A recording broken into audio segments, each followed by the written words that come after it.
Hello everyone, welcome to my new video. So today we are going to solve another question using heap data structure. So here we have to find kth smallest number.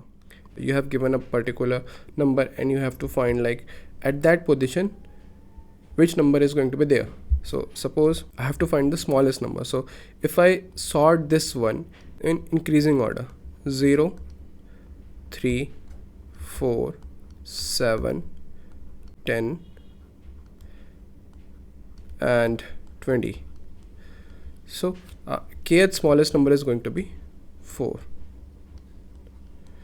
So the one way is like we can sort it out, but the complexity is going to be of n log n, where n is the number of elements. So we need to reduce the complexity. So here we are going to use heap.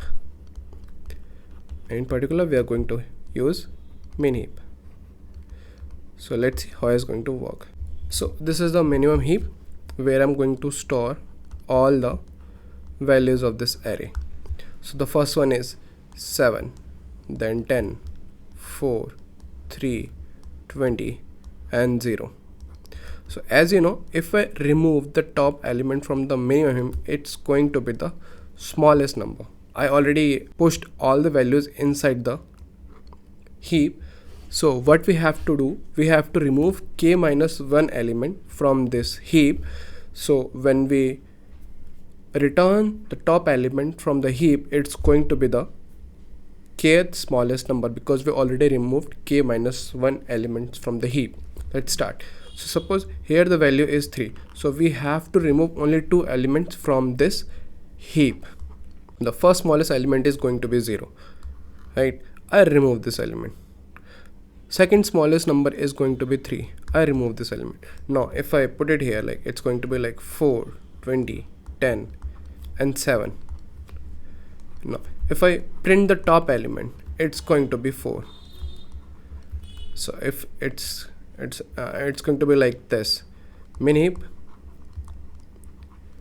dot top, then it's going to show us the top element, that is 4. And that is our required answer. So the complexity is going to be of log n. So this is our solution. I named this as find kth smallest number.